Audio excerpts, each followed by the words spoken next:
Olá, tudo bem com vocês? E hoje eu quero comentar com vocês como o nosso cérebro funciona de uma maneira muito interessante. Por quê? Porque o nosso cérebro ele tem uma tendência de olhar para as coisas negativas da nossa vida.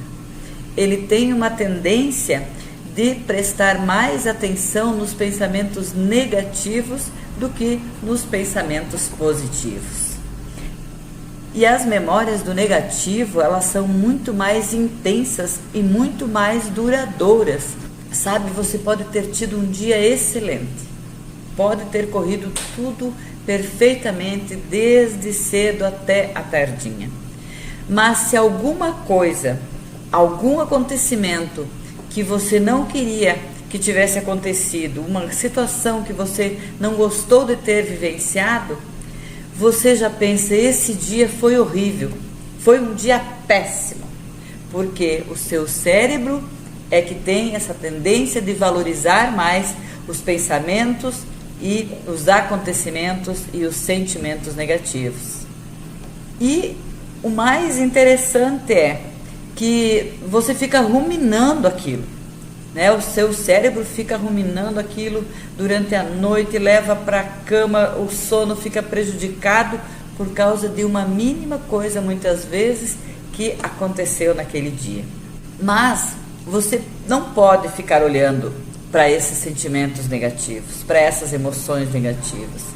Você precisa olhar à sua volta e você precisa ver quantas coisas boas estão ali para você agradecer, para você ser grato. Tenho certeza que no momento que você fizer isso, muito mais coisas boas você vai encontrar do que coisas ruins no seu dia, na sua vida, em sua volta.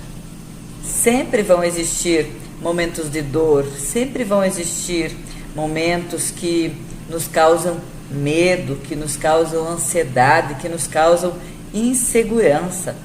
Mas nós precisamos mudar a forma como nós olhamos para essas situações, nós precisamos ressignificar. Na quarta-feira eu comentei na live as causas da ansiedade, né? Que são sobrecarga, insegurança, medos, enfim, existem várias causas para a ansiedade.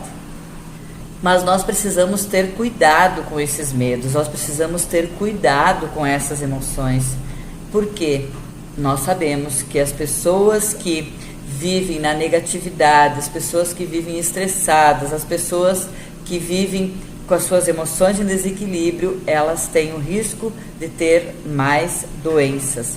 Elas têm maior risco de ficar doentes fisicamente. Por quê?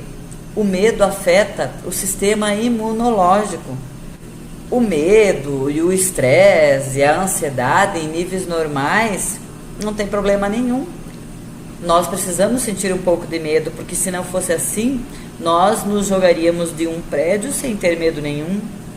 Nós precisamos ter um pouco de ansiedade, porque se nós vamos nos apresentar para uma entrevista, para um trabalho, se nós não ficarmos um pouquinho ansiosos, nós também não vamos nos preocupar se nós vamos ir bem ou não nessa entrevista.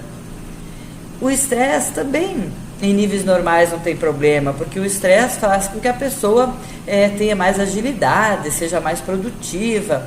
O problema é quando esses níveis dessas emoções e desses sentimentos começa a ficar em excesso.